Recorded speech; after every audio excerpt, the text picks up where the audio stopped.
Oh hey, didn't see you there.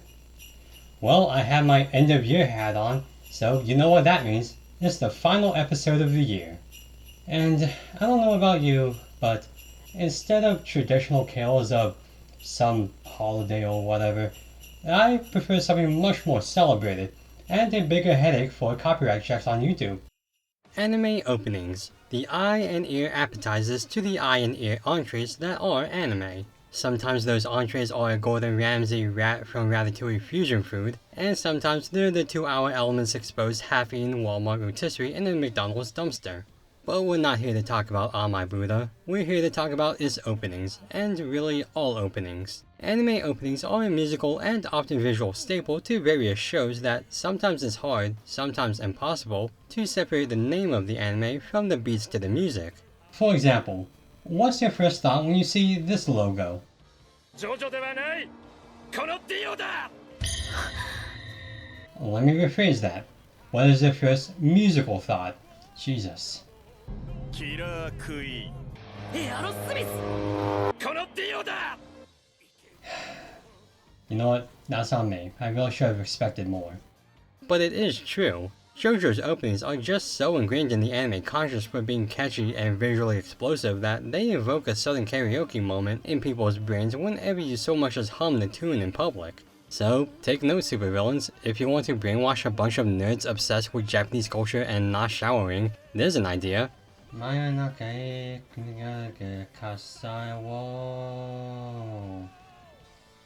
Sono chi no Sadame JoJo.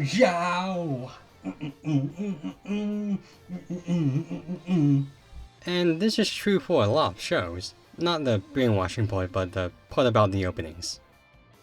Actually, the brainwashing part too. So, the question at hand is, why? I mean, it's not hard to pinpoint why. They're simply elevated as a means to grab the attention of an audience while also providing several contexts, themes, motifs, fan service through visuals, and song. But we're gonna take a deeper dive into the subjectivity of anime openings, as well as their place in the zeitgeist of the history and current times of the medium's existence, and why they're just as prevalent and important to a show's identity equal to the quality of the opening's means as art itself. So let's dig into this history and art lesson about music and animation. Take it from me, someone who never studied history, art, music, or animation in a professional setting. But I have seen a bunch of anime openings, so that's basically the same thing.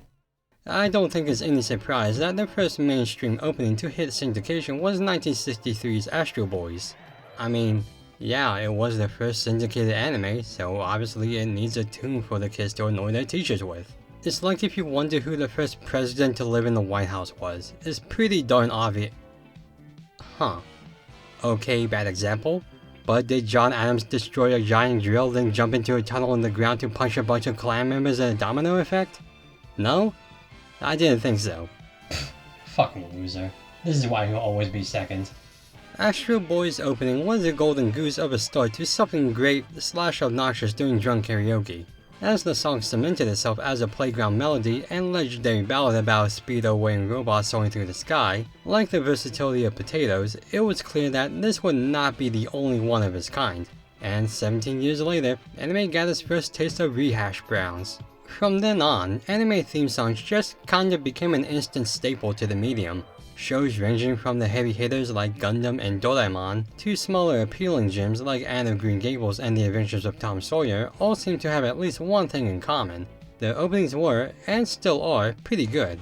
And before you ask, yeah, they made anime adaptations of these books. For some strange reason, anime of the 70s, 80s, and 90s had a strange fixation on Japanizing Western public domain works, but that's another topic for another day. By the way, not worth it. The manga is much better. Now, this is just my personal theory, but I think the Astro Boy theme song was far more important for anime's identity as a whole in the long run. Not only was it well known for the time for being a spirited, catchy composition, but it accompanied a well-established IP and elevated it to an even greater mainstream status. It also helps that the lyrics were written by Shuntaro Tanikawa, one of Japan's most prolific poets, so there's some prestige and weight to it for it to be considered more than just a simple theme song. It could be viewed as art, even if some context is needed. This is bolstered in the coming years as shows began having more fun with the experimentation. Shows like Space Battleship Yamato started using voice actors to sing their songs, and musicians outside of anime started getting commissioned to perform the music. Yeah, these practices are common nowadays as plenty of idols, slice of life, and even shonen shows nearly require their actors to have singing training, and it's hard to find an established artist who hasn't worked on at least one show soundtrack in this modern age. Actually, it's not really that hard. But in this oddly specific field we're cherry picking, before these practices, it's like finding a president who hasn't lived in the White House. It's just strange to think about. Ugh, poor George. That's like the one bad thing about his legacy. In 1984, something else interesting happened to change the landscape of performing these songs. Ai operator Umasuka from Macross Do You Remember Love was credited under Lin Minmay, a character from the show. Not her voice actress, the character herself. And it's not even technically an anime opening. It's a character song from a movie. So why even bring it up? Well, me pretending to be a copyright lawyer aside, it's actually a genius marketing ploy brought on by the industry to bring the mystique world of anime into the real world through the tool of music.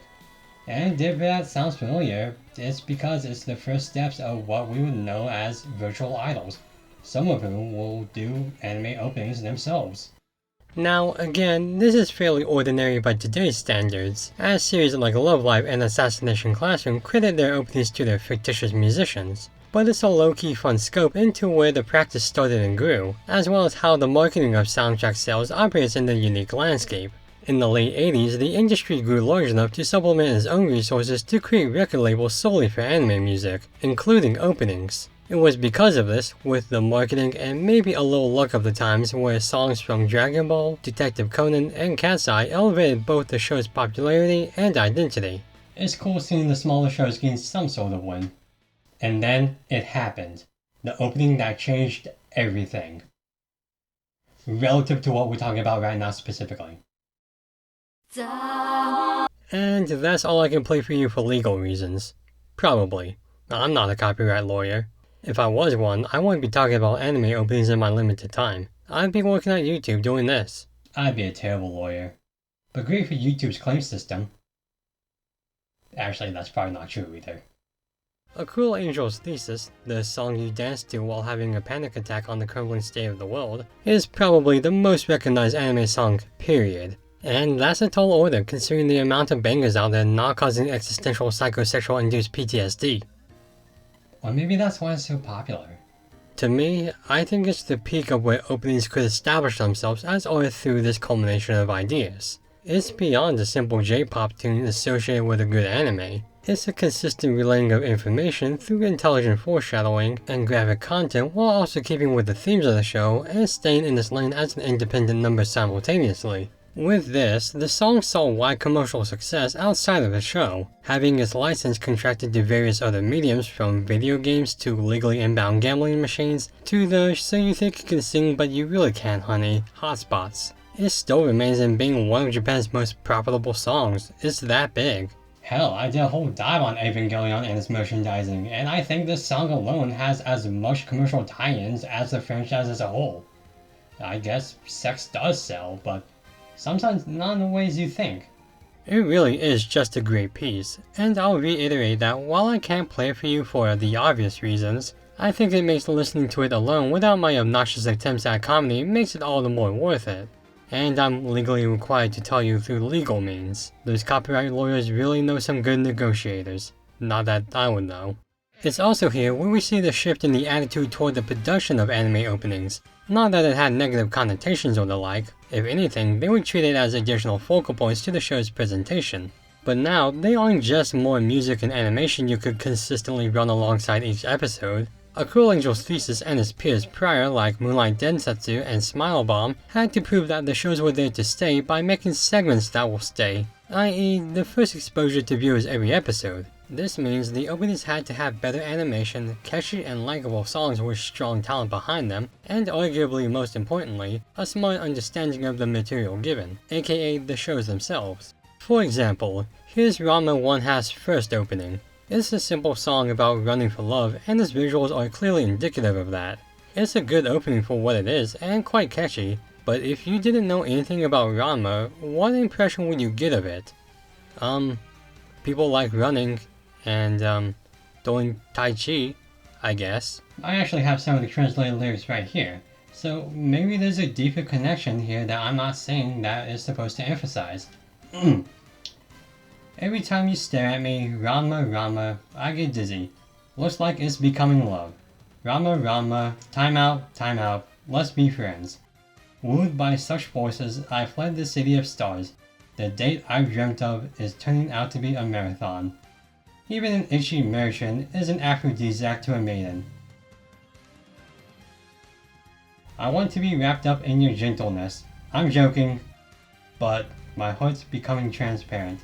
Someday it'll be transparent. Again, it's not bad, but it's not exactly Robert Frost, is it? In comparison, here's Escaflowne's opening. It utilizes stronger imagery and more dynamic movement of the camera in action alongside still shots of more complex backgrounds and keyframes, all the while lyrics point toward broader subject matters and the same themes of love, being how solid it can stay in changing times. Separately, these are good examples on how the eras viewed openings, and how their respective works reflect the audience's retention and creators' priorities in turn. And in the side-by-side, it makes the difference in the approaches all the more apparent to the pros and cons of each style, being the animation and focus on where to initially direct the viewers. By the way, as an aside, as I was looking up Escaflowne's lyrics, the website I was using said that the instrumental was funky instrumental, and that's just really funny to me. That music's probably the least funky I've ever heard in the composition. It's like saying that the Hobbit movie soundtrack is the next Soul Train. So now we have music and animation ramping up, making for the art of first impressions to be all the more important. Going into the 2000s, anime openings could be more expressive, more experimental, and held in higher regard to musical and thematic tie-ins to the shows. With the advent of anime in general becoming more of a sensation in and out of Japan, the exposure to openings and the culture behind them weren't lost on newer generations of anime fans. It's the partial reason why Negima's opening could compete with the likes of Tank in terms of memorability, or how generational Naruto, One Piece, or Inuyasha's openings feel, because they were composed with the idea of sticking around longer in that genuine sense of nostalgia or personality. Personally, I do not care for Fullmetal Alchemist's openings.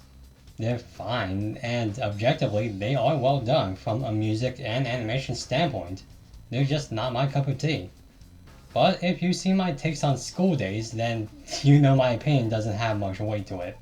FMA's openings are still regarded as some of the best to come out of the 2000s by others, and I can't blame people for liking them because I do think they're good, regardless of personal preference. Do I lose sleep over my takes sometimes? Not really. Do I feel shame over them? A little. My point is, regardless of how much dignity I lose, I can always find a bit of positivity in the post-2000s direction of openings, even if I don't find personal attachment to them. Some openings are pretty dated, or filled with weird animation and music choices, or sometimes just plain weird. But that's the thing, they still have that 2000s charm to them regardless of their perceived faults. I actually really like the Paranoia Agent opening. Azumanga Daioh has a silly opening for a silly show, and it itself hits all those checks I just laid out, which actually improves on the absurdity of the show. This also came with the second surging of English openings. In the 90s, songs like Sailor Moon's opening or the many 4Kids distributed pieces were hit and miss with diehards, but they're catchy whether you like it or not. How do I know that? You know how. In the 2000s, this practice was still going, but more blatant to reach those audiences. You wouldn't give up the fight to be Shaman King? Hell, you could Kiss Kiss Fall in Love with Oron's opening. And I know you did, it's that catchy. And this wasn't exclusive to these shows either. Anime like Eden of the East and Serial Experiments Lane had full-on English bands as their opening's accompaniment. And others like Deadman Wonderland and Ogo Proxy had Japanese musicians sing in English. I guess English left up to the Japanese means edgy. And then it happened. The next step in anime opening's big shift.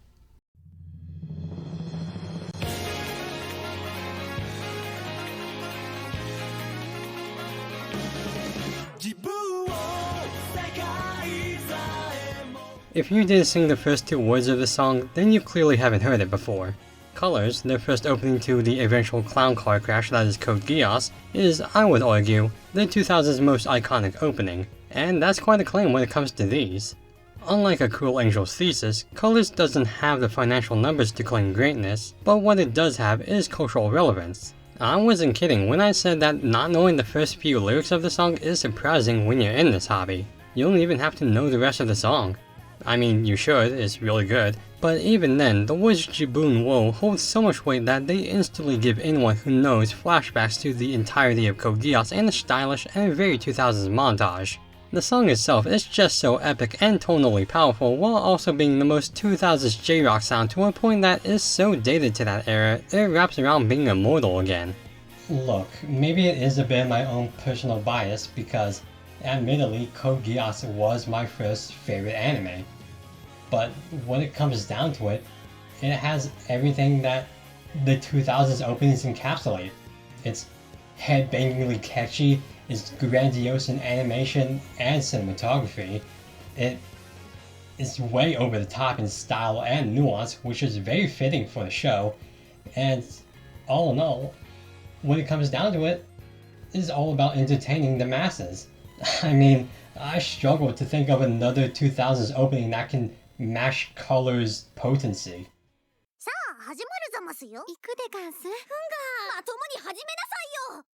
Uh-oh.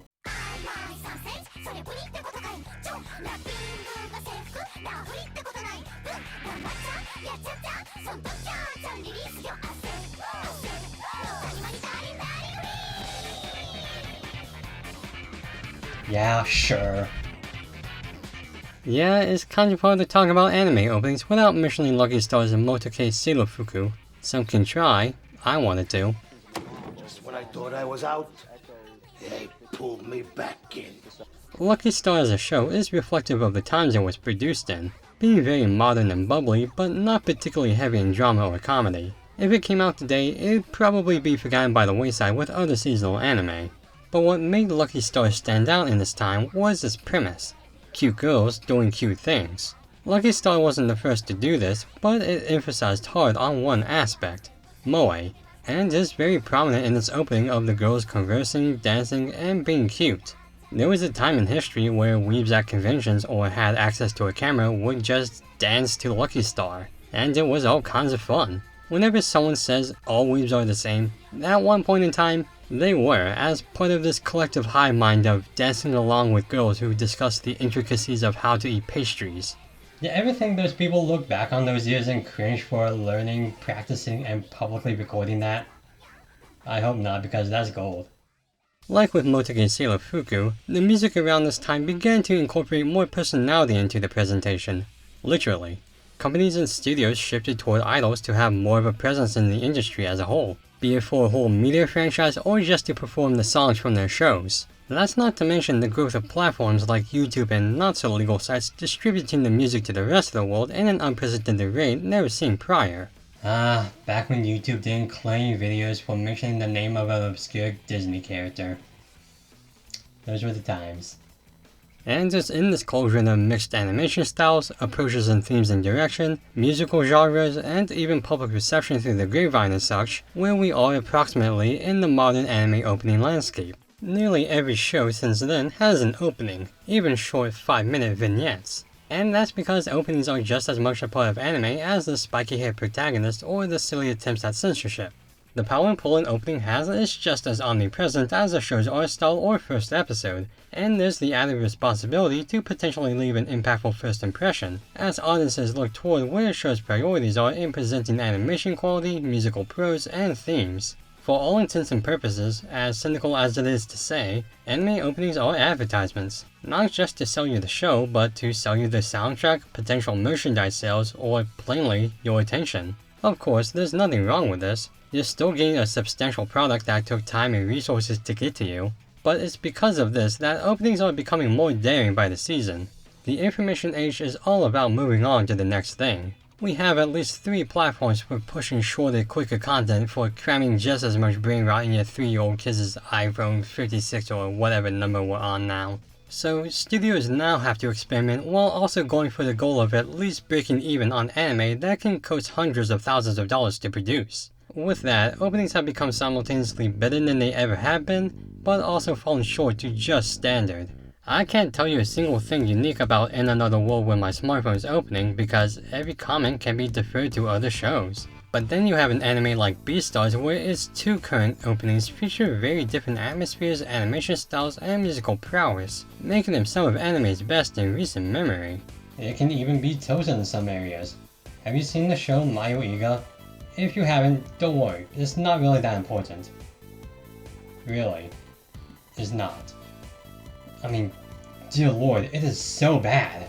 Mayo Iga's opening is pretty standard with very limited animation made up for with flash-in-the-pan shots, but what stands out about it is that the song is incredible. It is legitimately the best part of the show, and it's not even part of the show. Seriously, it's the only reason I kept coming back to finish that train wreck. And like most of Mayo Iga, I don't have a good segue into the next part, so let's just talk about the animation of anime openings. Opening animation relies on two key things: the director's intent and the animators themselves. The director's job is obvious. Point where you want the explosion at what time intervals and hope the audience gets it. It's about proper relaying of info from director to artist to editors to hopefully viewers in a concise, clear communication channel. The trickier part is with the hands-on work. In the modern day, various forms of animation styles, techniques, and creative outlets have a hand in working on perfecting their product. But again, you need clear communication between the director and animators to see the vision through, and this can take time. But when the ball is rolling, it can roll. One person can do it all, or the work can be outsourced to another studio, or the team is just so in sync they can say bye bye bye to the work in no time. And tools like Photoshop make this process even more streamlined. And then there's the actual animation itself. Be it in 2D, 3D, or 4D, the processes are all different in how they accomplish the singular endpoint of grabbing the audience's attention that there's a lot to consider for what seems to go largely unnoticed in 90 seconds, which makes the procedure and final product all the more charming too. Except for Desert Punk, where it's just a guy sitting down in live action. Seriously, who wants to watch some perv just sitting down doing nothing productive in live action? When it comes to animation, there's usually something to take note of, be it of newer or not as deeply explored takes and styles, how camera work and shot placement convey the atmospheric ideas, or even how cliched they can be and whether they do something different with them. You know what I'm talking about. Running in the chorus, wistfully staring into thought, characters being obnoxiously loud without sound to pelt your ears with an assault. And this isn't necessarily bad. There's a lot of fight sequences in anime openings, but what can they do with them with their style and context? Even if it's seen a billion times before, the sakuga can just be plain good enough to overcome that critique. And this goes into what I say about openings being advertisements. You'll notice that even the biggest budgeted anime won't have animation limitations in their scenes. And that's fine because they've already hooked you with the complex and or high-speed motion and sequences seen in the first few minutes. Some of the best animation in all of anime come from openings, and that's by design to get you to stick around. When paired with some of the catchiest music you could imagine, there's no wonder why it's so effective. It's like cracking cocaine, except maybe a little less life-destroying. Hey, first one's free, but you gotta pay for the rest. From the badass silliness seen in Dragon's HT, to the globally dominating appeal of recent openings like Jujutsu Kaisen's War of Blue is, to even the forgotten gems buried every, what seems like seasons, openings are not only a part of anime culture but now pop culture in general. We collectively yell Jaeger during this part of AOT's first opening. We associate names of musicians with key moments in shows or shows themselves just by thinking their name. Shows largely benefit from having good openings. I honestly don't think I would have stuck with Black Clover if it wasn't for its numerous awesome openings. And I'm glad I did because, you know, it's good. But the music alone was worth it. The culture of anime openings is an interesting one, as the discussion behind them allows for the nuance of varied opinions on taste and artistic interpretation. And now we have landmark songs that sweep those kinds of categorical ratings.